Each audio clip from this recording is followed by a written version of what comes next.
I grew up just being so anti-Arabic. There was so much negativity in the news and the media as well, 100%, but also especially- just culturally, like, even the Arabic language for me was just like, I don't like it, like the sound of it. I used to hate it. My father in the car would sometimes say, go back to your country, stop driving like we're driving camels. And that sounds so bad, but I heard that as a kid. That used to really hurt me.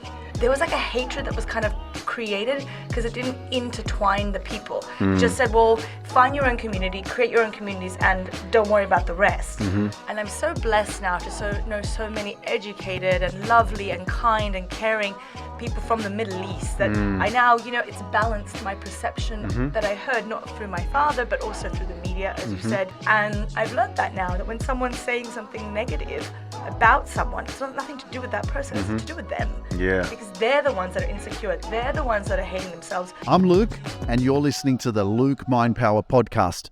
What's up, everyone? Welcome to another episode inside the Luke Mind Power podcast. It's a blessing to have you with us. I am with someone extraordinary, and you know my thing, I only interview extraordinary people, but this is someone really special. Okay, her name is Nancy Paton, and she's actually someone who I grew up with. Is that extraordinary? She's in Abu Dhabi, she lives here, and I'm in Abu Dhabi right now as well. I've never been here, I don't know how I got here, but she's a film producer, and she's a mum, and she's a freaking amazing woman, and I'm so grateful to have her on the podcast, and I want to welcome Nancy Paton to the Luke Mind Power podcast. Thank you, Luke, for having me. No, I won't put that voice on. Anyway, it's a pleasure to be here. Yeah, absolutely. You said this is your first time doing a podcast, is that right? Correct, actually. Amazing. So this is going to be pretty powerful, but just to give some context, because many people, obviously no one knows how I know you. Yeah. And we grew up together, like as children, went to school together. We went On Wenji Road. Wanji Road, right? Wanji Road. Anyone know what that means? Wanji Road Yeah. in Lakemba, right? In Lakemba. In Sydney, Lakemba. Yeah, in Sydney. And so that's a long time ago. That's like pretty much 35 years ago. Well, I'm turning 40 years ago and Yeah, I grew up there. So I'm 40 years ago. I know. And you were born a year later. So we've known each other since we were born. Yeah, I knew your family. it's crazy, and it's like when I got to Dubai, you messaged me and you're like, hey, Father Janos is, and this is... Was our Polish local priest. He was our Polish at the local priest. Polish Catholic, at the Catholic Australian Church. In where? In Wenji Road. I mean, Oh, in no, Lakemba, St. he Therese? was St. Therese. St. where we Therese, went to Lakemba? school. We went to St. Therese primary school together. You've been living, what, in the Middle East or in... 10 years. 10 years. So This year, 10-year but anniversary. you're in Saudi Arabia first, in We were Riyadh? in Riyadh, Saudi Arabia, and then we moved to Abu Dhabi 5.5 years ago. Okay, so let's take it back to when you were in Australia, but you decided that it was time for you to leave Sydney and to move to the UK. Is that correct? You moved No, first I moved to New York. New York, I moved because to you New were. York. What were you pursuing? What were you? Well, I was. So you finished school? I did finish school. I finished university. I was studying to become. I got an offer to do my PhD at Sydney Uni. I was doing breast cancer research to be a doctor. However, I went to a performing arts high school. So that's when I left Lakemba. I got into a performing arts high school in Sydney, which was a selective school. There's only 50 kids that got in. 2,000 auditioned, and so I always did the arts. I always did plays, theater. I was part of Latary, the Polish group, Yep. where I did loads of plays, singing, dancing. Guitar playing, piano playing. So I was always in the arts. I always loved plays. I loved storytelling. But of course, having a single mother and the struggle was my mom was like education, university, very Polish-minded, university. So, and you can't have a career in the arts, which I do now. But that was like why I went to uni to do science and medicine. But the itch of going and living in New York was always there. And I finally finished my degree. I was like, if I'm going to do it, I'm going to do it now. And I said, if anything, I can always go back and pick up my science degree and pick up the PhD. And I always wanted to move to New York. I don't know if that's because of Home Alone or Sex and the City or, I don't know, one of those TV shows. I'm pretty sure it was Home Alone. And then, of course, musical theater it is Broadway. So it was always a passion to live in New York, and I did it. I moved, I packed up, found a school that would take me in. I could get my visa. I had to pay my way through everything. I worked 3 jobs when I was there just to survive, but I did it. I left and never came back. really. I think I came back for like 4 months at one point. And How old were you? I was 22. Wow. 22 That's years not a of coincidence. age. 22, that's a good number. Yeah, it is a good number, 22. That's my birthday, right? 22nd. And that's my husband's. Really? Yes. When? What is October. 22nd of October. Yeah. Wow. And Lex is the 21st of September. Wow. So, Cool. Yeah. That's awesome. But yeah, I mean, look how the journey has unfolded for you. And so how long were you in New York? 3 years exactly, because I did 3 my degree years. and then I was working and then I was going to stay longer, but I couldn't. And then from New York, where did you go? I moved to London because I'm Why? Polish. Because there was so many Polish people there? No, because I have a Polish passport. I could live in London without a visa. Yeah, because there was this massive Brexit. influx Yeah. of Polish people migrating to Well, I mean, America was London. really hard to get to stay there. I mean, to get the OP and sorry, I forgot what it was called. I spent quite a bit of money trying to get paperwork.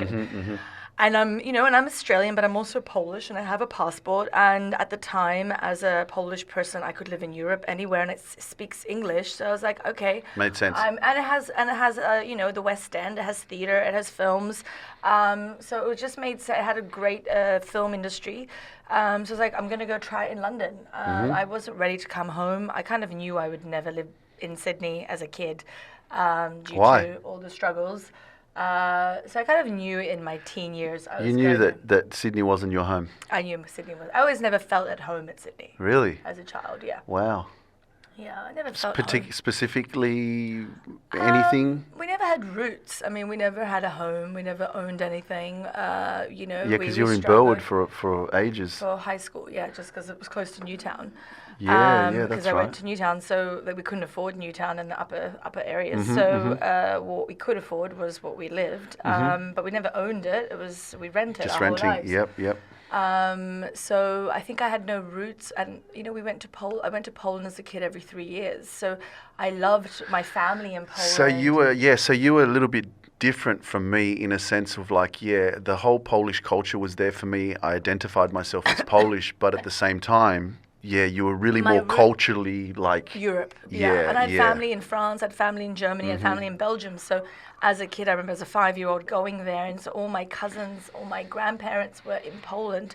So as a kid, I just felt better in Poland, even though I'm now not Polish, and I identify as now worldly. Like when people say where I'm from, I say I'm from Earth, because I don't really have an identity in the sense of, I do have an identity, it's Earth.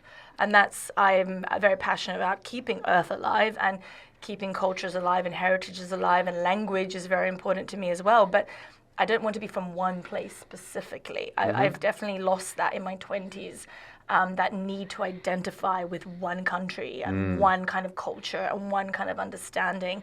I don't see myself like that, and I don't want my kids to see themselves like that. Yeah, that's really interesting, because that's definitely something that I went through as well, was the attachment. And I think the reason why we do, I mean, it's nice to have culture, it's nice to have heritage, all that kind of stuff, don't get me wrong, and I get where you're coming from, but in order for me to grow, I had to let go of the attachment to that identification. Yes, right? exactly. And I was like, I'm well, Australian, because I was always saying, like, I was saying that I'm Polish. When people ask me in Australia, what nationality are you? I'm Polish, but I was born in Australia. How can Yeah. I be Polish? Exactly. Right? But you're both. But You're both. yeah, my parents are from there. My parents were born there. I was born in Australia.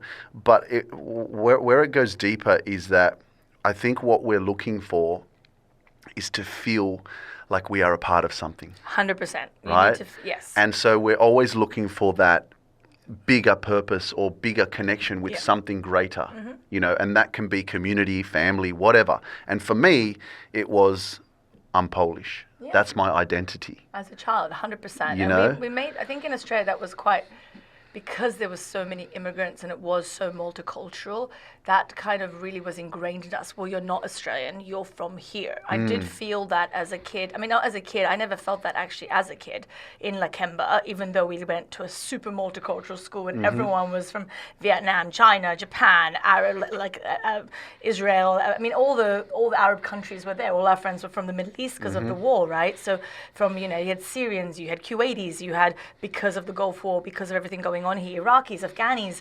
I mean, these are like, my laundry guy was from Afghanistan. I used to love going to the laundry guy. I remember he was like so funny. I mean, all our Turkish friends, I mean, Greek friends. So I didn't have, so I think because I had that as a kid as well, I only started feeling the disconnect in high school, when then it really did feel like, oh, but you're this, because you start wanting to identify something. I didn't feel it as a kid ever, even though I had more variety as a child. I felt it, and I started disconnecting with Australia when I became a teenager. And that's when I felt I could feel that I didn't fit in, because I wasn't Polish, I wasn't Australian. I was all those things. I was my Greek friends, I was my Lebanese. I felt, kind of Arabic, I guess, for so long. Well, what do you mean? Like here. the Wanji Road has a mosque on it, right? I lived next door to the mosque. Yeah, I lived on where the mosque is, right? And I used to buy za'atar and Kebabs, cheese from the Lebanese bakery every morning before I would go to school. Yeah, Lebanese chocolates. We grew up in that environment. It's funny, we're in the Middle East now. Yeah, I know. It's weird. My family's like, it's weird. But I went through this journey as well, and it's like, why do we do that? To identify ourselves with something bigger than ourselves. And so now that I've detached myself from that, I have this open mind, especially even coming to Dubai and now, being in Abu Dhabi. It's like, I remember when you moved, it was Riyadh, or I just remember knowing or Saudi. Hearing Saudi Arabia Nancy's or Nancy's there, and I just could not understand. Yeah. I couldn't. And I think I definitely judged. I was Loads like, of why people the judge. fuck would you be there? What are you doing? This and that. Everyone. But that's what I've learned, is that you always judge what you don't understand. What you fear and don't understand. Exactly. And you fear what you don't understand, and therefore you try to, I think, people. You make assumptions, and I think many people would have judged you and not being able to really comprehend or appreciate why you moved or even what the life is like, and even like I can tell that you actually appreciate this culture. I love it. Like you appreciate. Even when you're speaking, like the way you pronounce people's names and stuff, it's like you're actually part of them. You are, you're not trying to anglicize anything or whatever. You're in it. Yeah, I think half of I use so many Arabic words for things because it makes more sense for me. But also we use Italian words. I use French words at times because sometimes your feelings go with we speak other languages, so I think that's where there's a word that feels more right for that moment. It doesn't have to be in English. Like halas is way better than finished. I just prefer it as a word. So when I say I'm finished, I say halas. I like it. Do you know what I mean? But I also like merci beaucoup. I prefer to say merci than thank you. So it's like appreciation for certain things feel more right. It doesn't mean you have to be from that place. Yeah. But once you've lived in a few places and you've traveled, and as I said, I think now as I look my life, yes, I lived in Australia a lot of my life, but I was in Poland 5 years of that, because I spent 9 months at a time. So when you count all that time in Poland, actually in my childhood, 5 years was in Poland, even though I lived in Oz for 20 years, because I'd gone that many times to Poland and stayed there. So I don't have an Australian, I do have a European, but now Middle Eastern, but also Asian, because like you just went to the Philippines, right? Did you feel out of place? It just feels normal. It just feels like you put yourself in there and you live life. It's not like, oh my God, I'm going to this place and it's so different culturally. Yeah. I don't know. You know what the other thing is like even like the World Cup, or like it's kind of like religion in a sense as well. There's all these different religions, but there's all these different countries. And if you're not careful, you basically are in this space of division, right? Where because you're from here, we're better than you. Or this is the one true religion. This is the one true way. Or this country is better than your country. Yes. You know what I mean? Yeah. And so it's so easy to judge, right? And I got to be really honest right now that like I grew up just being so anti-Arabic. Yeah. There was so much negativity in the news and the media as well, 100%, but also especially just culturally, like it just never, like I had a couple of Lebanese girlfriends, but I knew deep down that I would never like take it further because I just had this thing within me that was just like, nah, you can't. You know, even the Arabic language for me was just like, I don't like it, you know, like the sound of it. And I'm like, where did that come from? It's cultural conditioning. It's like, it's the media. It's the what happened 9/11, all that shit, because you're watching it all the time and they play these stories into your mind that these people are specifically bad or like this or whatever. Yeah. And so I had these stories in my mind that these people are bad or whatever. Yeah. So being here now in Dubai and in the UAE, it's like healing for me. Yeah, that's interesting. I think that also, you know, I could say it's like I'm listening to the language, I'm listening to, and I'm seeing the people, and it's like. I remember as a kid, and it's going to sound horrible, but I'm going to be completely honest. I used to hate it. My father in the car would sometimes say, "Go back to your country. Stop driving like we're driving camels." And that sounds so bad, but I heard that as a kid, and I remember as a kid that used to really hurt me. Like emotion, I used to be like, "Why are you saying that? Don't say that. That's so wrong." And I guess maybe as an adult, I was like, no, one of my goals is to show the other side. Because, my dad was afraid. Like, he was an immigrant, and he was scared that they would take his jobs, right? There was a lot of like, we were all in this multicultural community, but there was still so much segregation between the adults. My parents never talked to my friends' parents. They didn't talk to the Korean parents. They didn't talk to the Lebanese parents. We went to school together, but they never associated. I associate with Polish people. As soon as we left the school ground, our families we never had play dates with my friends that I actually played with in this playground because they were afraid. They didn't speak good English. They were from different cultures. And then when something went wrong in our life, we would blame it on the culture we didn't know because the integration in Australia didn't happen. Australia actually put us in like ghettos in a sense. Like this is where, you go to Cabramatta, all the Vietnamese lived, right? You went to Parramatta, all these people were, you put to Lakemba, all the Muslims were put in, right? So they actually, when all the immigrants came to Oz, there was like a hatred that was kind of created because it didn't intertwine the people. It just said, well, find your own community, create your own communities, and don't worry about the rest. But then that I found as a kid, I'm not saying my mum was fantastic, but I remember, and that always used to ring in my ear. And I'm so blessed now to know so many educated and lovely and kind and caring people from the Middle East that I now, it's balanced my perception that I heard not through my father, but also through the media, as you said, and all this misconception that was just one side of the coin, and now I can see both. Yeah, there are people that drive slowly. There are people, they're from anywhere. It's not just because, you know what I mean? That was just a way.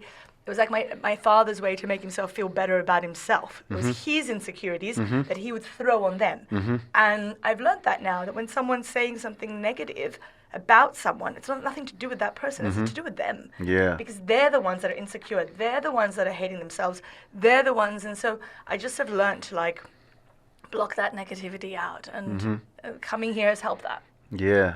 The one thing, no. This is what you're sharing is really powerful. It's what I've been doing is complete opposite of what I've always known myself to be.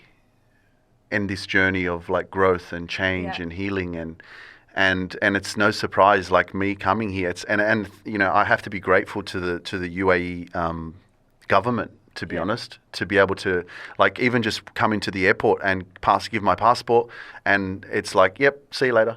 Yep.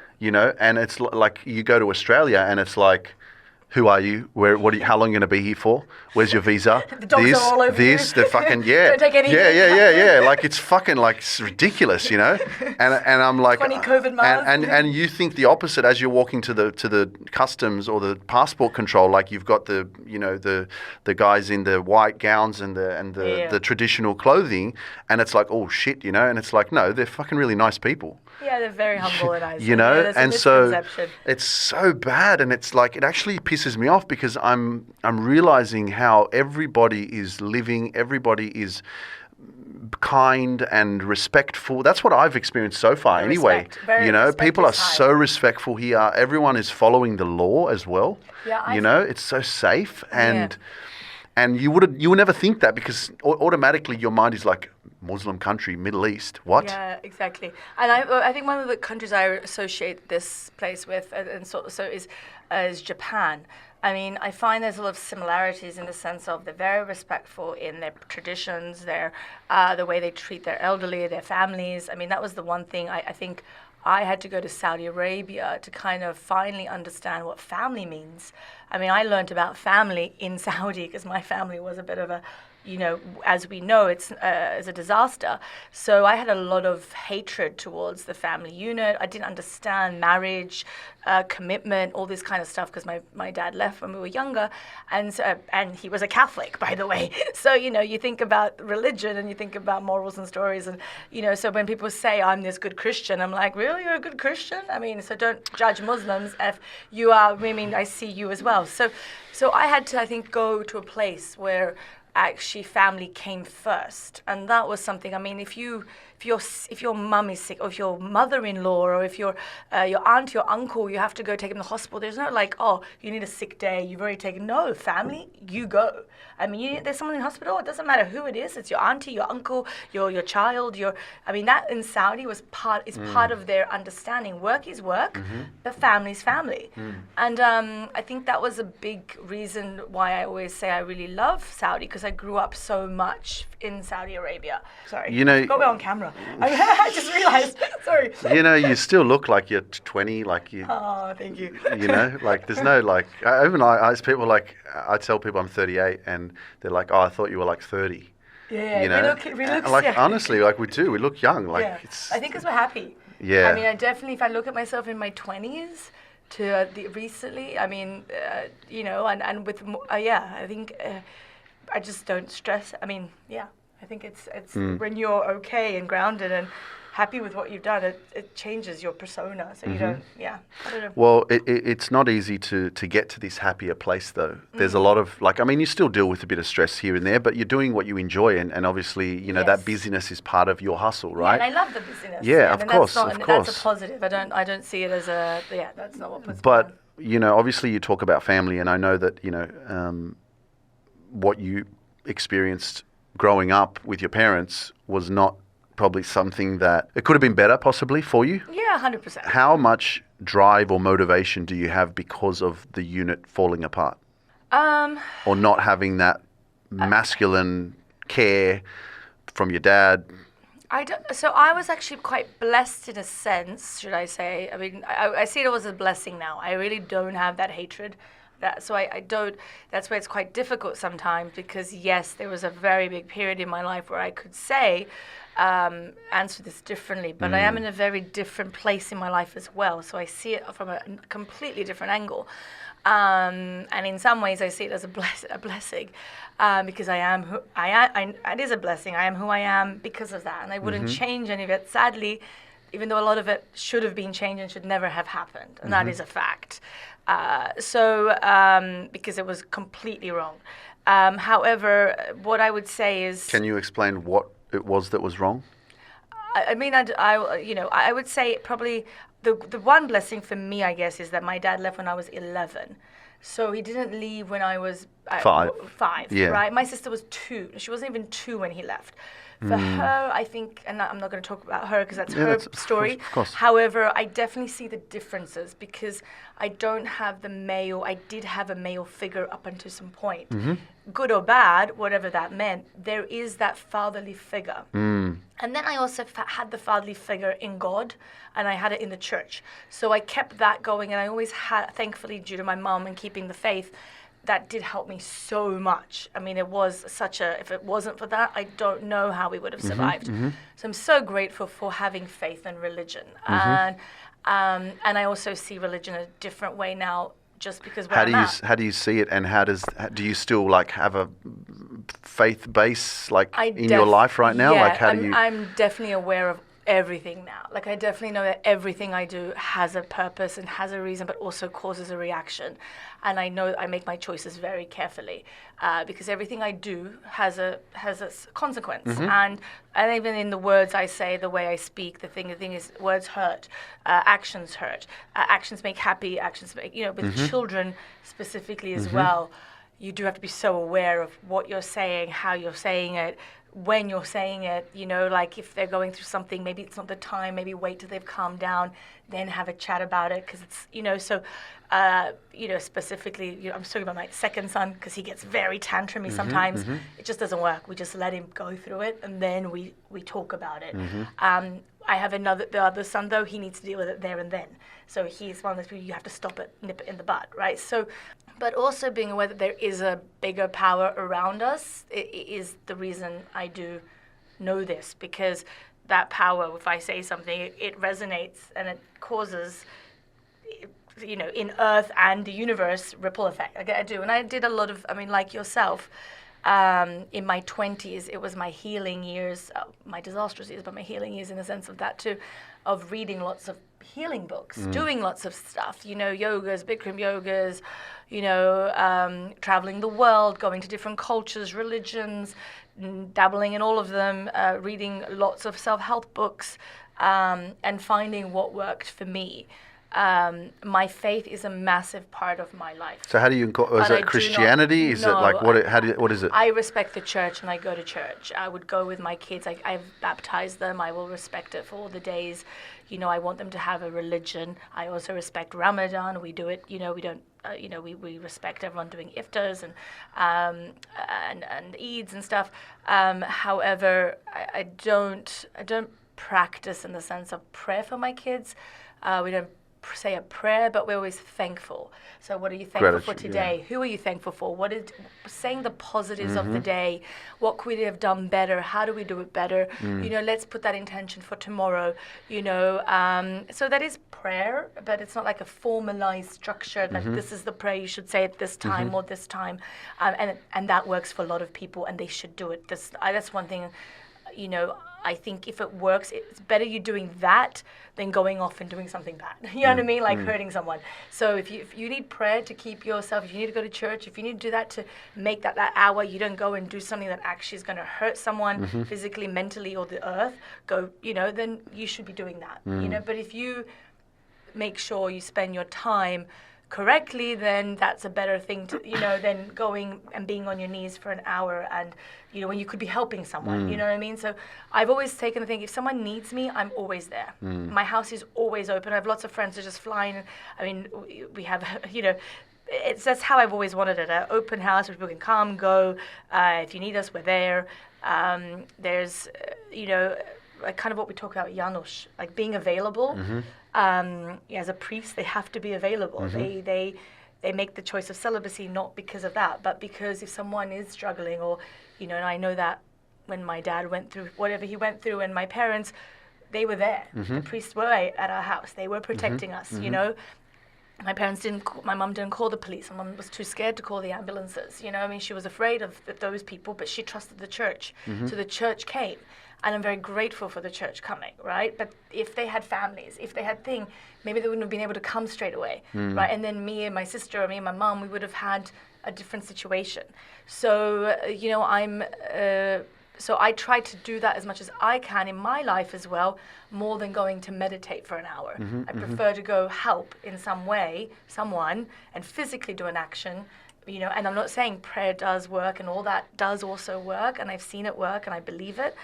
But I'm an active person, and I'm not someone that can just sit back, And my husband knows that.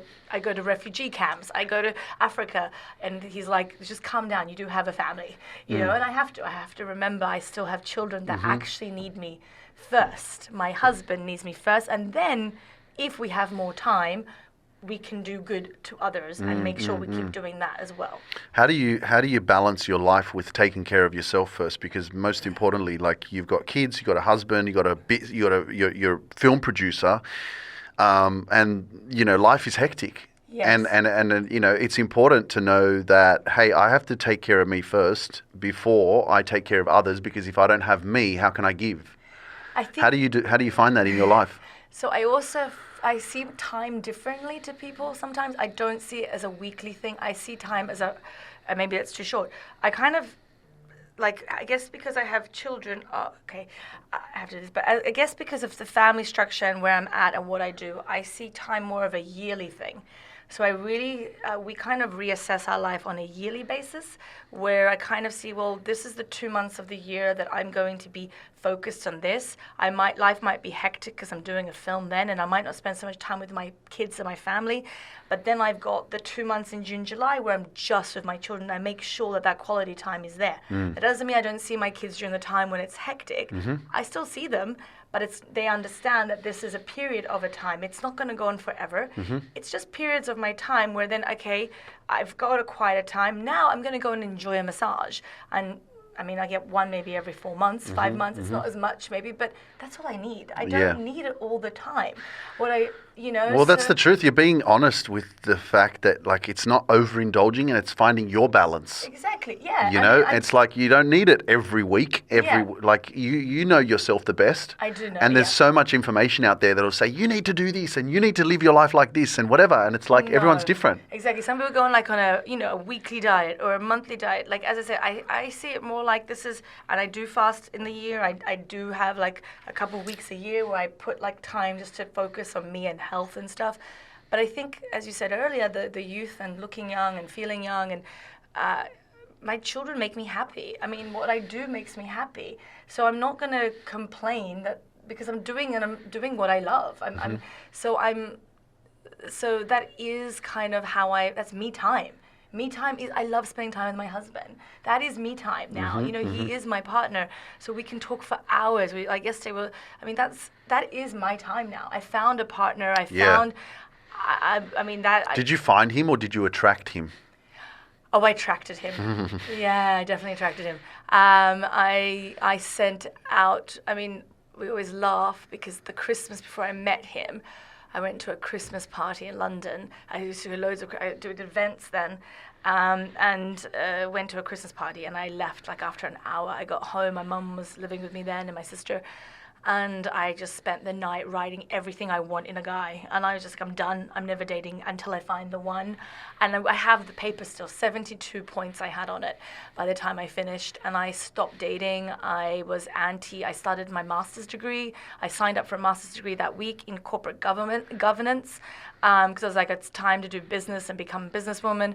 And funnily enough, 2 months later, I met him, and I was like, "What did you tell? Like how?" So the weirdest thing was the third thing on that was he had to be Catholic. Yeah. So tell us, because this is very powerful manifestation. This is you actually bringing out, into the universe. Hey, this is my intention. This is the power of your thoughts and the power of what you want to attract into your life by taking it out of your body and writing it on a piece of paper.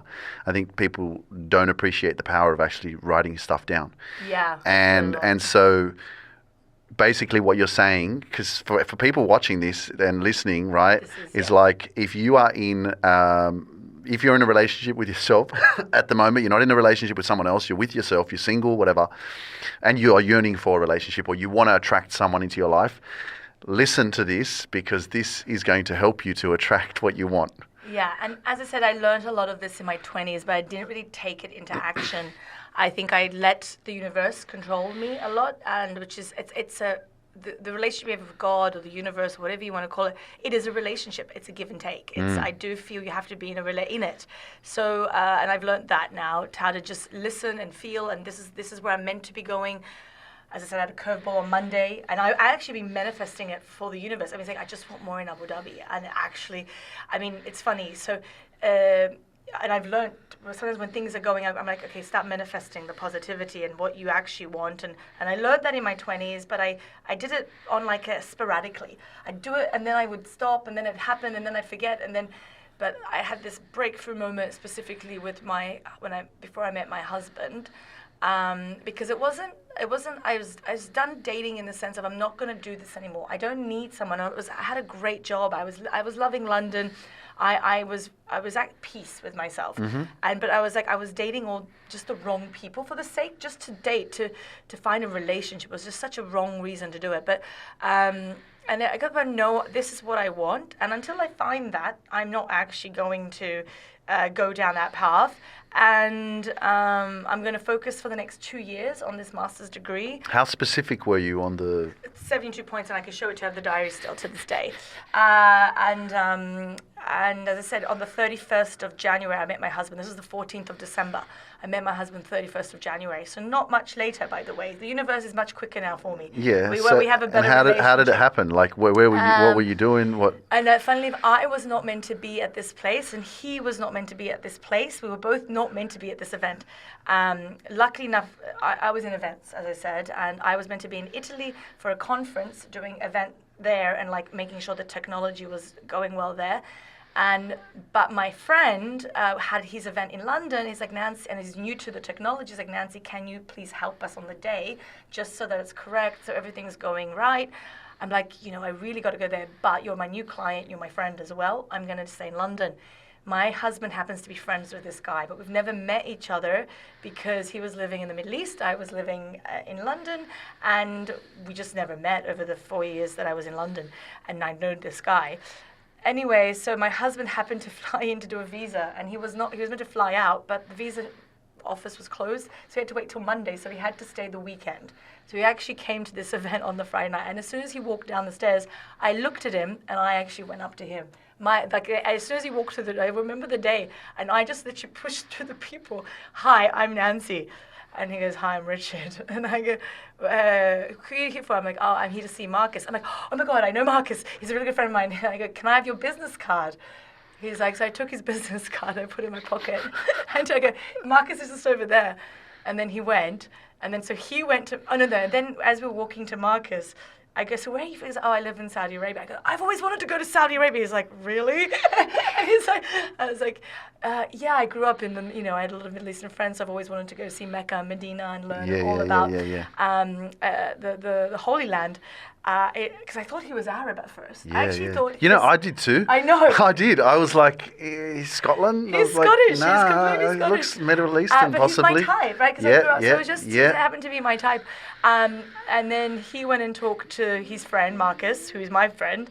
He's like, who's that girl? He's like, oh, and thankfully we have a really good race. So, and then when Marcus came to me, I'm like, who's that guy? He's like, he's the nicest guy. He's the most kindest guy. He's gone through this horrible time. He's like, I guess because we had this one person that like trusted us, kind of put us together, because I already trusted Richard because he trusted Richard, and he trusted me because Marcus trusted me. So we kind of skipped that whole getting to know you in a sense, like, is this a good person or not? Because we had someone that we both liked, like that person. So that really helped our relationship go faster than other relationships, I think. And then from that moment, we've been together ever since, and we talk all the time, and we have a... How long were you together before you got married? 4.5 months. Fucking oath. Yeah. He proposed. So actually, no. So he. Yeah, but when you know, right? You did know, but so what happened? So I'll tell you why we nearly didn't get married. 2 weeks into because he was in Saudi, but he had to come back for the visa. There was like a 6-month process for his new job, and he actually got a job in Dubai as well. And he's like, look, and I said, if you move to Dubai, I won't go to Dubai, but if you move to Saudi, I'll come. Why? What was wrong with Dubai? At the time, I wasn't, because I had just lived in New York and London. I didn't need another city. And I was also writing a lot, and I was a filmmaker, and as you know, I've been to Zimbabwe, Papua New Guinea. I love culture, and I have always wanted to go to Saudi Arabia. So I was like, that's for me exciting. It's different. It's not like the standard place you go to. Why would I go there?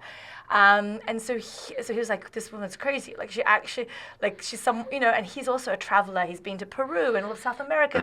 So we're travelers, we're adventurers. And so it just made sense to go on this adventure together.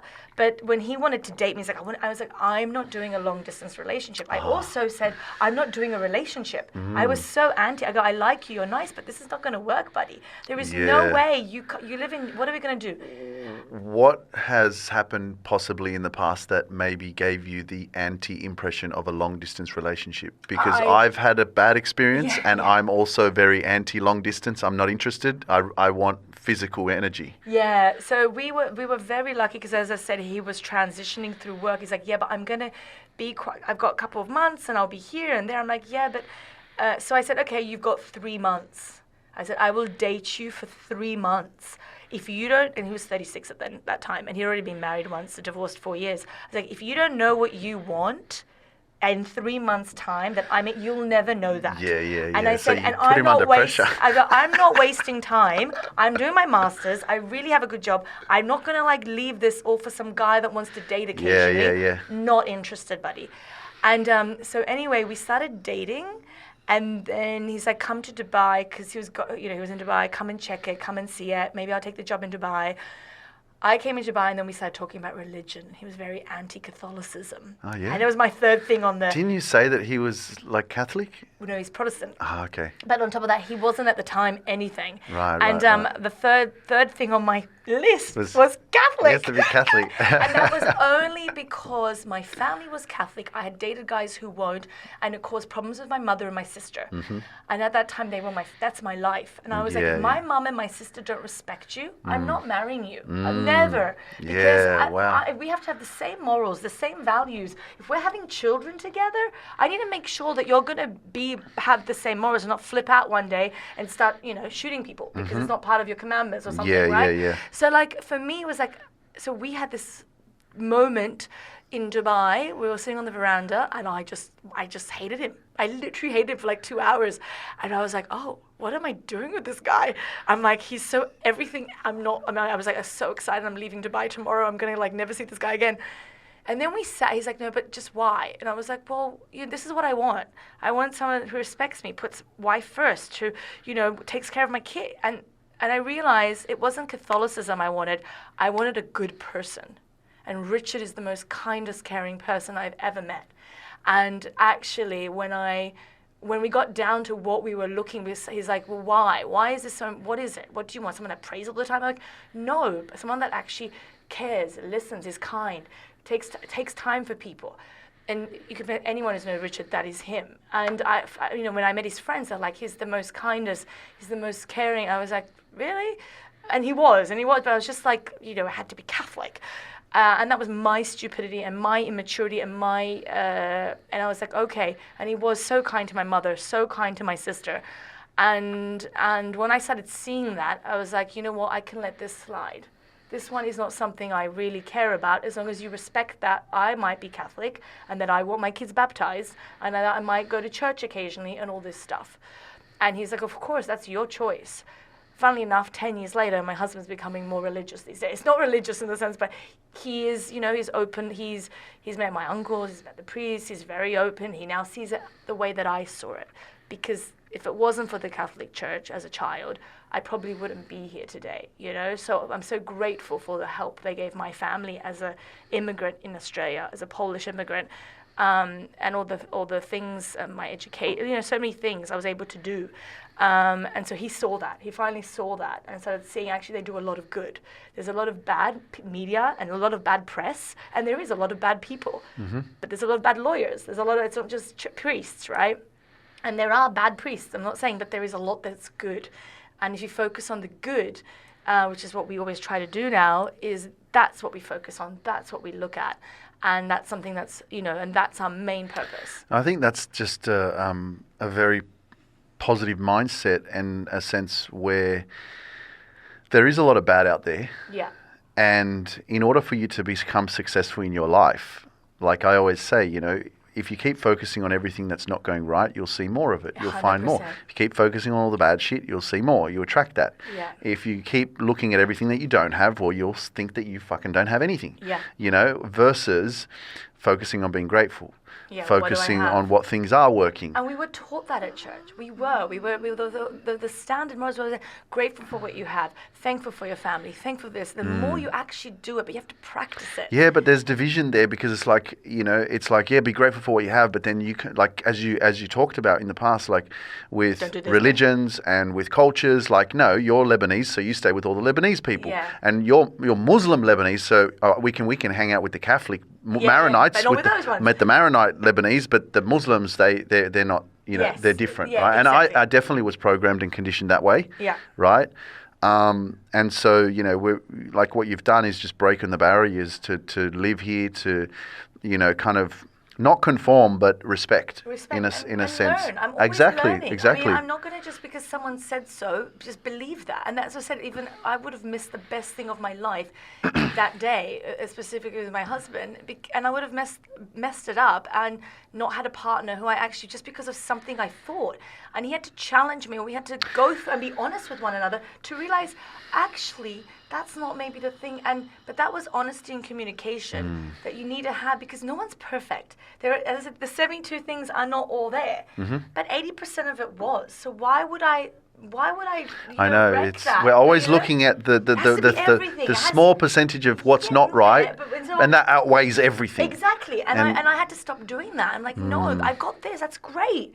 And it took me so long to, and I'm still learning to do more of it. And don't get me wrong, I'm still making mistakes, but I'm getting better at recognizing it faster and not making the mistakes. And I'm trying to teach my children, the main thing I teach them, and this is something I've learned. If you make a mistake the first time, like, don't say it's a mistake. It really isn't, because you've never done it before. It's not a mistake. You just haven't done it. So it's a new thing. And if you fuck up, you fuck up, excuse me. So that's okay. That's okay. Don't let that bum you down. Get up and do it. But if you do it again, then that's a mistake. Of course. And, or if you've seen someone do it, why repeat their shit? Why go, I'm just going to do all the shit that they did, even though it was really bad for them. It's going to be better for me. If you know it's wrong, it's wrong. Sometimes you need to experience it. I get it. But don't keep repeating it. And I did a lot of that repetition for so long. And it took me a long time to just stop it. And I'm like, I just walk away now. Like, if something feels that it's going down that, I don't associate. I stay clear of it, because I've learned this is not going to be good for what I've achieved or what I've done. I think, honestly, I'm really inspired. No, thank you. I am. I'm inspired by your life. I'm inspired by your willingness to completely change from the whole Eastern European Western world to come into this environment where it's like you're in this new ocean that is full of these different fishes. Yeah.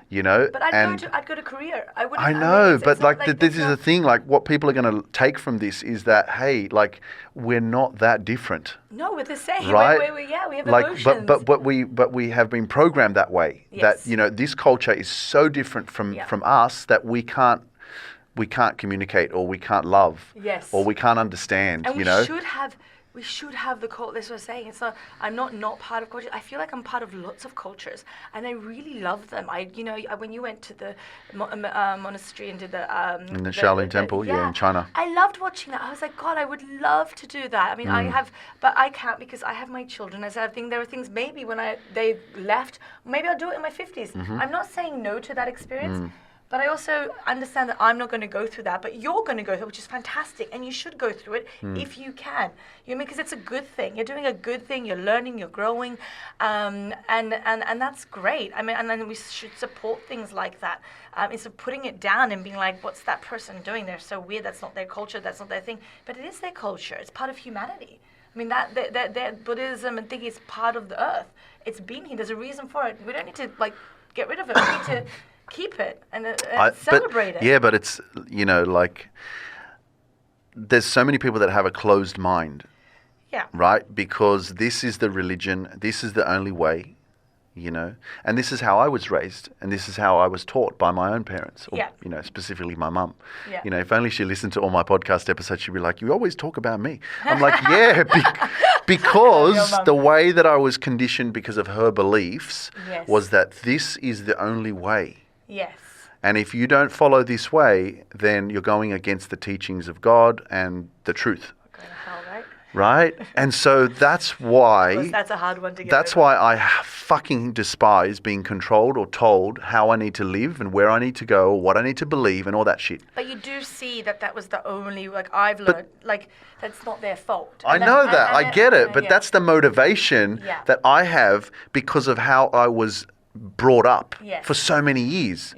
Go to church, pray, do this, believe in this. As I said, it also works for her at work. I know, and I'm not judging her. I love her how she is. Like, I accept her. And she's fantastic because of that. And that's her. That happened to be her.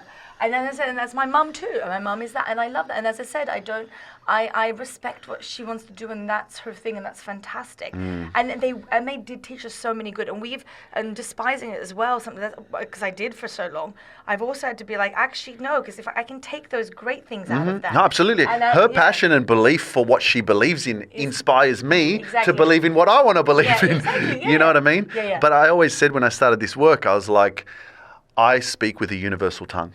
Yes. to everyone. Yeah. Not to you because you're a Muslim or because you're Hindu or Buddhism Find or your whatever. calling. It's Find your it's this universal tongue that is relatable to everyone. Yeah. And it always comes from a place of unconditional love. 100%. You know? Yeah, and that's what we did learn from the Catholic Church, and that was the main, which I do, or from Christianity, the love, the unconditional love that Jesus and God gives us. And if you believe in Jesus or God or Buddha or whatever, but unconditional love is such a key, which I know I lost through so many years, and then I had to regain love for myself, respect for myself, and then to be able to love again. You know what I mean? To actually love, because that's been a long healing process to get back to that. But that is, as I said, I feel like I've sometimes gone back to being 5 again. In the sense of, I do now love animals, I love nature, I try to love everything. I try to see my kids, look at that beautiful butterfly, appreciate everything, the little things, that we have, the time with my children, my husband, the people that I actually are good to me and are good people. I will give them every time of the day. If I have it, I'm there. That's showing love, acting with love. Yeah, but you've also corny love, like it's not it's like that. But like you are so busy, and like I know you can say, yeah, I'm open, come over, this and that, and I'm always available in that. But you also have to protect your energy in a sense sometimes, because you've got commitments and responsibilities and priorities, and so you have to be careful. Are you careful of like who you allow into your life, into your proximity? How important is that for you? Like, very important. I mean, because again, your environment is everything, right? Who you surround yourself is very important. Yeah. So I mean, we're very. I mean, as I said, we're very busy. So our circles are getting smaller and smaller recently, because also our work circles are big. So at work, I have so much time. People, I just finished this film. There were so many people, and I try to give time to everyone and be there and be understanding and supportive of what they needed to do the best job that they could do. So yeah, I come home. I mean, that's it. My family's. That's it. You know what I mean? But as again, I said it's a yearly thing as well. There will be a period that we will be like, this is a friend time. We're going to see our friends. We're going to spend more time with the people that. I had no friends for 4 months. Friends were just did not. I did not have time, which is okay. Thankfully I have friends that understand that. Like, it's not that I'm not there for you. If it is something that's, please call me. Now, can I be there? I don't know. Like, if I'm on a film set and time is money and I can't, but maybe Richard can. Or maybe I can send someone. Or maybe I know someone that can assist you. Or maybe, or just, but at the same time, it's not, you're right. And I'm not saying it's a complete open door, but to a point, right? Yeah, of course. And knowing to the right people, right? But also, we want that for our children. I mean, I do want our kids to see that we are open, that we are, I think our kids are a little bit. I mean, our kids are so blessed. But our kids are also so naive. Because I mean, they understand. But you guys are the example, right? You guys are leading by example, because your children emulate everything that you guys do and what they experience, right? Yeah.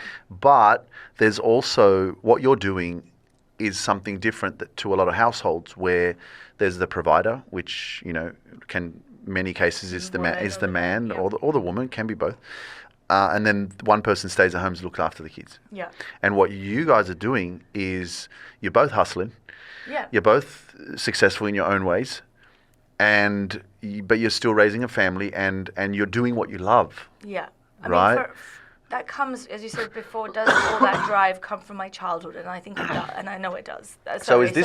What you're doing is the opposite to how you were raised? Kind of. Not kind of. And my mum, your mum worked a lot. My mum worked a lot. My father left. She had to, but she's not screwed herself up, because that's what I said to my husband. I'm like, I need to make sure that if you ever leave, I'm able to go on my 2 feet without you. Or if you die, or something happens, that I can actually stand on my own 2 feet. Yeah. My mum didn't have that. My mum wasn't allowed to learn English. My mum was, kept in a box for so long until she was able to get out. And I watched that, and as I said, I don't want to be boxed up. I mean, that was never going to be my, and I was afraid of marriage and of commitment and of having a family, because I didn't want to become her. And you're right, she worked so hard when my dad left, don't get me wrong, but she didn't have to, but she did because she had lost her studies. She had given herself up for 20 years for a guy, and then she couldn't. The only job she could get was working hard, because she didn't have the language, she didn't have the skills, she couldn't keep up on computers. I mean, the whole generation went past, right? She was low class. So how do you get out of that? And even though my mum's education in Poland, my mum's high class, when you speak to her, she's so educated. But in Australia, she was low class. And so it was very hard to watch my mother as a woman. And but my mum taught me to work hard, study hard. Knowledge is power, and that was a big thing, And and she said travel, go see, don't. And she did teach me not to be her as well. Because she was teaching me to be the woman she would have been if she stayed in Poland. But she left as a good wife, as an obedient wife to a husband that wasn't a great husband. And she did what she was told as a woman she had to do in those days, even though she was smarter than him and wiser than him. And I wasn't going to do that. And my husband knows that. My husband knows that I need my life and I need my career. And I want my kids to see that. I want my kids to see a woman working. I want my kids to see a woman succeeding. I want my daughter to have the energy to say no to crap men and to say, no, I want to be in a respectful relationship. It's a partnership. It's not one dominates. It's a partnership. Yeah. There's got to be a balance. It's And giving and receiving. I was pregnant. I had a birth. Of course, I couldn't work. I needed a man who could actually provide while I couldn't. But when I can, I don't have to be at home. Yeah. Why would I be at home when I can? There were times where, yes, we have to give to our children, be there completely when they're sick, when they're... I had a moment a week ago, and I had to go to a meeting, a very important meeting, and my son called from school, the nurse. He has to go home. And thankfully, the universe does amazing things. The meeting got the person, which is a very high up person, was going to be an hour late. So I had time to pick him up from school, from the nurse, take him home, and get to the meeting on time still. But, and I had to be like, but that was my husband was also, and my responsibility in that moment, one of us had to do it. But the universe moved over my meeting so I could pick up my sick son and be with him for that hour to get him home, to make sure he was protected, and then I went to work. So somehow, recently, as you said, sometimes mountains move. The earth moves over somehow. Yes, they get sick. Yes, they need me. But somehow my career also shuffles without me even trying. It's a beautiful place to be, and I think... because me and my husband believe in that, we somehow it just happens, and we find the balance. We work it with the balance together and as a unit. But I want my children to. But as I said, I worry about the drive for my kids. I do sometimes because they see us work hard, but they don't see this. We work hard because we love our jobs and we want to change the world, and we want to leave a legacy, and we do it for our kids and the things we do works we love. But it's not like they don't have money on the table. Do you know what I mean? My mum and I worked hard because we didn't have money on the table. So my drive was to never struggle. Yeah. Do you know what I mean? I don't know if that's the drive that keeps me going. Do they need that to get to be so happy and successful? I don't know. But they're watching you hustle, so that's a very powerful example. Yeah. They're watching you get out there and do it, you know what I mean? Yeah. And not relying on someone else to make it happen. Yeah, and not just sitting around and wasting space. We've got one life, one time. Make the most out of it. I mean, why make the most out of it. Where was that moment for you that you healed this fear of marriage? Because you said you were afraid of it. Yeah, I went to New York, and I think that's when I started, as I said, I had to leave Australia because, so much bad energy. My father still lives there. I had to go. There was no way I could live in my 20s in Oz. And I guess going to New York was also my career move, but there was a bigger drive just to get away from all the crap around me, just to start afresh. No one knew me. I could make my life. I needed to get away. And in New York, I started reading the healing books, but I never dated. I didn't have any boyfriends. I wasn't interested. But I didn't, that commitment was not my thing. London, I moved to London. I was finally going, I should have a relationship. I'm getting now in my 25, 26.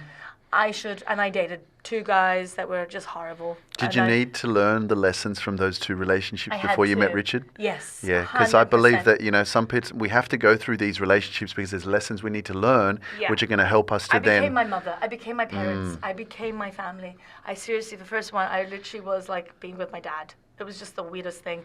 And even my sister was like, why are you dating? All my friends were like, why are you with this person? He's a loser. I mean, he was I mean, I was Because just... it's familiar because And that's I what you dumbed experienced with your I dad. dumbed myself down so much, and I'm educated, and I didn't do anything, and I just wanted to be in a relationship. I mean, it was so, and he cheated on me, and like so many things that was so wrong, and I just allowed it, and I remember, and I was like, but we're committed, we're gonna make this work. He's Catholic, he's religious. I know, like, oh my gosh, like when some of the like people in the past, I was looking at them, right? Yeah. Catholic, Polish, goes to church. Yeah. My mum will like her. Yeah. My mum will love him. Right? That's what I was thinking. Like, I remember, and I think about it now, I'm like, wow, you are really like doing this for others, not yourself. Completely, yeah. You know? And also, then I was 20, I think I was 26 when I did that one. And it was more like, oh, God, I'm getting to my 30s. I should really be married. I should really have children. I don't know what I was thinking. And it wasn't, as I said, I didn't want them in my early 20s, but I think something being in London, I think my sister moved to London then. So I guess I was around my old ways. It was like this, like, oh, I should really like, because in New York I was on my own, right? I didn't have no family, no friends. It was all set up. I moved to London because I was close to Poland, and I went to Poland every 6 months, and I was around my Polish family, my Polish community, who are all married, all with children. But did you feel? And I felt more Polish in London. Did you feel deep down that you were like you had to like you wanted to marry a Polish person? No, I never had the Polish. No, because of my father. I knew I never would marry a Polish man. Oh, really? I knew I never would marry a Polish man. Wow. I knew I would marry someone that looked like my father, and Richard, I guess, has tendencies to look like my father, sadly. He's tall and skinny. So that's just a psychological look, obviously, thing. you mentioned your dad a fair amount, and obviously there's a bit of a drive there to like, get your own life and independence and but there's also a pain point in the sense that that's your dad. You know what I mean? And you had to let that go. And one thing that's really important is obviously forgiveness, letting it go, not having that energy in your life. Yeah. How have you managed to process that so that you can actually feel peaceful and not live with spite or carry, the resentment or the anger or the pain because of the experiences that you went through? And I know myself, going through a relationship that broke down or that didn't eventuate into the marriage that I thought it would, I held on to resentment and pain for her decision for 6.5 years. I completely believe you. I mean, I've done the same. And so I was like, some of the things that I was doing were because of her. Yeah. Because I was angry. Yes. Yeah. So how did that work for you? How long did you hold on to pain and anger and all that stuff within you until you kind of were like, okay, I'm going to let this go. I'm not going to judge him. I'm going to forgive him. Or how have you processed that? I mean, me and my father, when I was 16, something happened. We didn't talk for 3 years. And then I finally met with him. That was the last time I saw him and met him. I think I was 20, before I left, a couple of years before I left. And we had sat down, and I forgave him verbally and to each other, but I just said, I don't ever want you in my life. Now, I didn't really forgive him, and I didn't really not want him in my life, and I didn't really forget about it. I mean, even though I said it verbally, and it was like a power thing, I'm gonna, it took me probably another 10 years before I actually did, and before I actually understood it. And of course, I always want my father back. I mean, as a kid, even my 20s, I wish I had like a different father. And maybe there was this need for a father. I think because you need a mum and a dad. Again, I've now learned to let go of that, but that concept as well, because that's really dangerous. You don't need a bad person in your life. You don't need someone negative. Father, mother, cousin, brother. No, that's not a reason someone should be in your life. Yeah, they should be in your life because they deserve to be there. Because you and them respect each other, your relationship. Yes, you're lucky to be mother and father, whatever that is. That's even another blessing. You should be proud of that. But only if they're the good person. Now, if they're not, you can't just forgive someone all the time and because they're blood. That's just completely insanity. They're hitting me. Okay, but they're my father, so that's okay. I mean, no way. I'm sorry. Or whatever they do to you. No. But it took me as I said, I mentioned New York. I went through, as I said, I did acting for 2 years. I think I cried every other, you can tell my class. I think I cried every other day, because when you're doing as ifs in acting, you kind of pretend. My father was probably the main person I used to always do it with. So like it'd be like as if your father did this to you, or so I'd cry or I'd scream, or I was always acting with my father. It's like 2 years of therapy, really, acting school. And so he was a lot of my as ifs, and a lot of my acting emotions came from my anger and my hatred and my love for my father. Remember, I had a father as a child, and he wasn't all bad. I mean, he had amazing traits, and he was also, everyone loved my father. Even Janos, she's like, your dad was great. My dad was great. There's not, but he had tendencies to not be great. So it was once in a while, but when the while came, it was hell. So it's the whole thing again of if you focus on the pieces of bad, you'll see more bad. Yeah. But there are pieces of good that you can focus on And also. I can, and they were great. And as I said, and it took me a long time, a lot of therapy through acting, and then finding myself in dating people and realizations that I have forgiven my father, because I do believe he was a product of his disastrous life. He had no control over communism in Poland. He had no control of having to flee to Australia. He had no control not being Australian, not being rich, not having money on the table, not being able to provide for the love of his life, his daughter, his other daughter. Like, he couldn't provide for us. So the pain and the how the hatred for himself, he did things and because of that was the reason. I completely understand. I forgive him for that, and I understand who he is because a product of all that, and there's nothing. And as I said, my dad did so much good. So there's not, I think, however, the pull on me as a child wanting my father to be the right father, to being the good father, to the love and the way I saw him treat my mother and my sister, all those things to where I am today. I can't have him in my life, and I never will have my father, and I've come to peace with that. And my sister, I go, he's your father, and that's okay for them if they want to be around that. But I've created a very safe space. I have a very good circle of friends who are family. Yeah. They are my family. Yeah. They might not be blood, but they've treated me better. They've helped me along the way. Janos is one of them. If it wasn't for him, he is like a father to me. He is my real father. Because he treated me well. He always respected me. He always, when I need a shoulder crown, he was there. Yeah. Not my father. So why would I disrespect him by being kind to my father now, who actually caused so much hatred and pain in my life? So I choose the people in my life who are always like you. Your family was always there for us. I will always put you guys, because if it wasn't for the good people in my life, I wouldn't be here, and I know that for a fact. I wouldn't be standing and breathing here. So I'm very grateful for my life and the choices I've made, but the people that were good in my life that kept me going. And it's not that he has probably changed. He's probably grown. This is what people say. He's a good person now. He's this, he's that. That's fantastic. I'm so happy for him. But he's not my father. He lost that privilege a long time ago. He's a good person that people like. That's fantastic. He's someone I share half my blood with. I get it. But he's not someone that I need to, because I know that I would become that little needy girl again. And I can't have the strength to stay the person that I've become, because the memories will be there, and it's too difficult, and I don't want to wreck what I've made. Yeah. But you're not living in the past as well. You're living in the present moment. In my moment. Absolutely, exactly. And your continuation of your creation of your future. Yes. Which you're in control of. Yeah.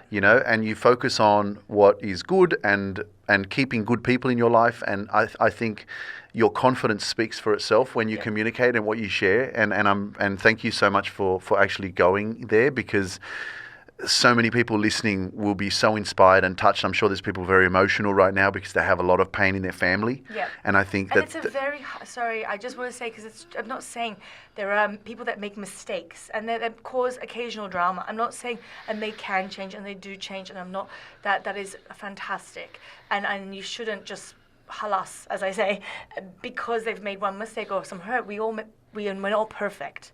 And we do, and I said, I'm not saying just give up, because it could be like, well, you've given up on your father. I've heard that. I've heard this and that. But it's so deep. I have a very different childhood and adulthood, and my sister and my mother, and it's not just me. There's so many other people involved in this that there's a level of mistakes, and there's a level of. So that's what I don't want people to be like, okay, well, I'm going to turn away from my father and my mother and never see them again. That's not that. And I would never disrespect my father. If I see him, as I said, I would say, hello, how are you? But I don't need him in my children's life. For sure. I think that, everyone has their story and has their own experiences that they've gone through personally, which you have. Yeah. right? So remember that you'll judge what you don't understand. You've never felt it, you've never been through it, you've never experienced it, but you'll have an opinion. Yeah. And that's what a lot of people do have. Yeah. They have opinions, Yeah. and they'll try to tell you how you need to You don't live know or what that person went exactly, through or you know. what, yeah. And that's why, like, even with my own journey as well, why I'm so driven and why I'm so motivated and why I'm so relentless, you know, with what I do, because I've been through my own pain. I've been through my own challenges and my own rejection and my own journey of like trying to figure out who is Luke. Yeah. You know, being lost in the crowd and trying to fit in and trying to connect myself with culture and, you know, and even saying like when I first started this work, I'm moving to Poland. Yeah. That was my first thing that I did. Because you understood Poland. Because I was like, Poland is my safety place and that's where I'm going to fit in. Yeah. But it wasn't. It was just a part of the journey that eventually helped me realize that, you know, I had to work on myself and I had to learn to love myself and appreciate myself and not try to fit in, but be myself. Within the space that you are. You know? Yeah.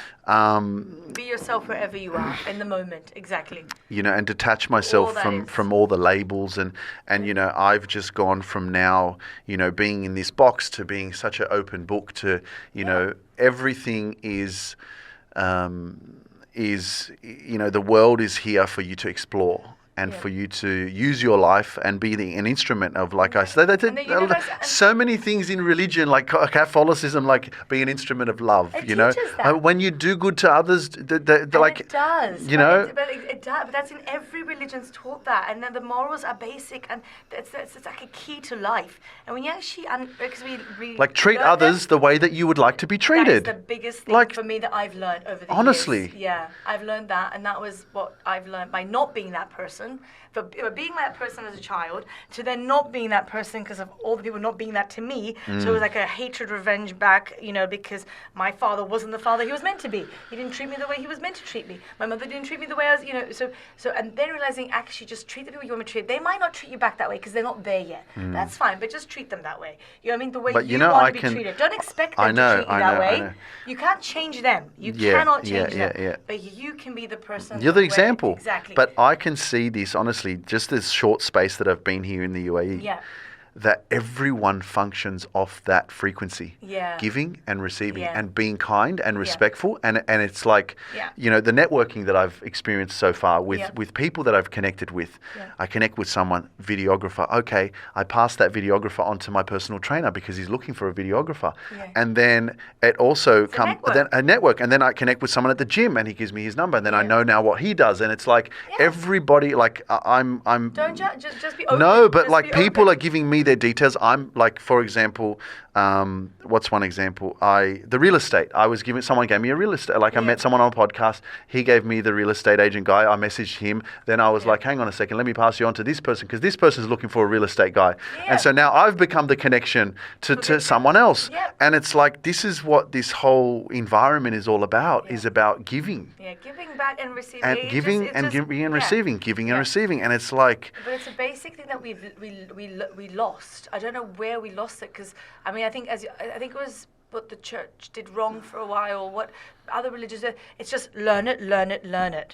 But it's like it's actually live it. Actually do it. It's actually do the. I know it's like some people are holding back. I love Nike. I mean, it's true. Do the work. Act that way. Don't just say it. Like there's ego though. For many people, there's ego. Oh no, don't tell them because then they'll know. Yeah, but that's just no, that's wrong. That also I learned that in New York. That's when I actually said, because I'm very blessed to have gone to Atlantic School, and there was like, what's it called? There's enough work for everyone. If you want something, go do it. And literally, I mean, I remember being with Willie Macy, and he goes, no, not Willie Macy, sorry, David Mamet, the playwright, and a girl in my class goes, you know, why don't you write roles for women? Why do you always write? He's like, why don't you?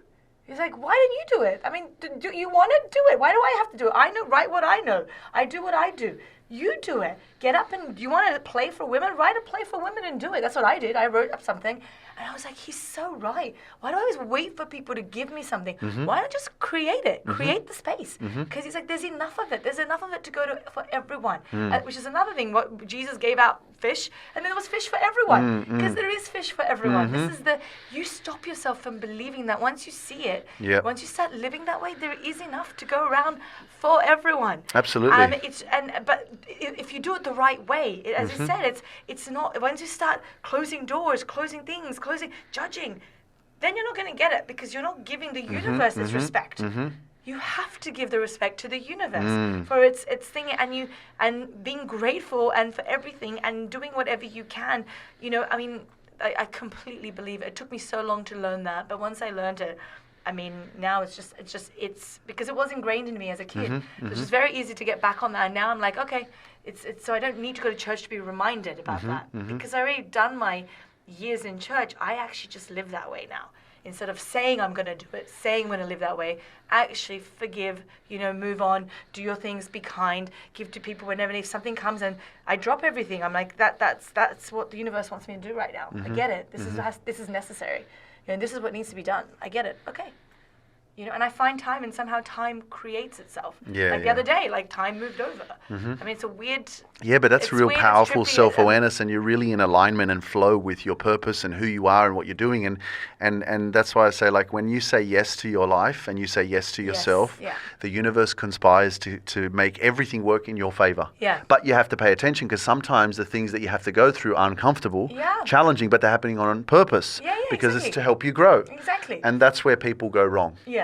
Because they think that everything's against them. Yes. And so again, it's the mindset. Yes. It depends how you see things. Very because if true. you see things as a challenge and, oh my God, everything's going against me, or this is wrong, it's like, no, it's a situation, not a problem. It's a situation that is helping you to grow. Yes. And that's going to help you. That's coming into your life for a reason. Experience it, learn from it, and keep moving forward. But don't dwell in it. I mean, the dwelling, as you said, 6 years, 7 years, 10 Oh, years. yeah, I mean, man. but you have to... Waste of energy. But it's done. But you've done it. You've actually experienced that. And acting off that with other people. Treating people specifically because of that. Because However, of that. now you know that. But there are a lot of people... looking back, as you said, this is where I wish... not wish. I don't know. I mean... If I had known this in my 20s, would I be able to get out of it so quickly? Maybe you do need to go through these phases where it's like a 6-year get over, a 3-year, and slowly your life kind of, I don't know. I mean, I don't know, because we're going from what we experienced and how it took. like now, for example, I know every challenge, every piece of adversity that comes my way is a blessing. Yeah, and then, No matter what it is, it's a blessing. Yeah. It's happening for a reason. It's going to teach me something. Exactly. But I'm not going to sit there for 6 years and hold on to some sort of pain or regret or resentment because something didn't work in my favor. And you just need to know to let it go and be like, okay, that's that. It was not great. However, now, what has it taught me? How do I do the next step? Where is that next move, right? Because it's going to be hardship, every day you go, you buy a ticket. If the plane gets cancelled, you can't get on the plane, changes your whole day. Fine, it happens, right? Yeah, get angry, feel it, feel upset. That didn't happen. Okay, well now I'm stuck here. What can I do? Oh, okay. Well, actually, maybe I'll do this instead. That's so there's a reason. And if you feel pain and anger and upset, that happens still. I'm saying I still get upset. I still have anger. I still feel these emotions. There are things that happen that I don't want to happen. However, it's how do I deal with that next step? You know what I mean? Feel it, experience it in the moment. However, don't be angry at it for a whole week that you couldn't do that thing. Okay, why? What's the answer? Where can I look now? What am I doing? You know what I mean? And it's the doing. I think just doing. I think that's always helped me, that not to, I find if people dwell in the negative, once you sit, people overanalyze sometimes their negativity. That's why I'm not a big fan of psychologists, no offense. But sometimes, because it's too much it's okay, how do I get out of that and become positive? Don't talk about that negativity so much. Yes, deal with it, but really look at what's the other positive thing in your life that you should be looking at. Find that, as you said, look at the good things in your life, focus on those, and do that. Go read a book with your child. Enjoy that moment with your child. If that keeps you, which is what I do sometimes when I'm going through a bad day. I'm like, actually, I'm going to go read with my kids, and I'm going to sit there and just enjoy reading and forget about the work. Sleep on it, go to sleep, wake up in the morning. I see the light in a different way. Okay, that's not working. I'm not meant to be doing that project because I have like 10 films I could be doing right now. But this one's going ahead because actually I've got a lot of interest. Okay, focus on this one right now. It's not always perfect, right? And feel it, but then don't like the next day, no, but I really want to do that. No, I need to do that. That's what I have to do. The universe doesn't want you to do that. It doesn't want you to do that. So it's told you that. See it. Let go. Learn and go. Yeah. Don't try to make it happen. If you love someone and they want to leave you, let them go. I know. Like, seriously, I've said this so much. Like, why would you want to be with someone that doesn't want to be with you? Yeah. It's stupid. It's we all like, done it. it's like you're forcing something that you're going against, like nature. My husband and I have been married 10 years, and we've had fights at times where, and he's like, I'm like, okay, if you really think it's over, then okay, I understand. We'll just have to, blah, blah. He's like, really? I'm like, no, I'm just like, I'm not going to, let's talk about it. Let's work it out. But like, I'm not going to make you stay here. I know. Yes, forever after. Yeah, yes, I would love the romantic story. Yeah. But if we grow apart, if something happens, I'm not going to hate you for it. Yeah. If I'm not making you happy, I don't want you to be with me. That's the worst thing. If you would say, she made me so depressed for life, she was this. If I'm emotional, please be, communicate. And that's the big thing about a relationship. Communication.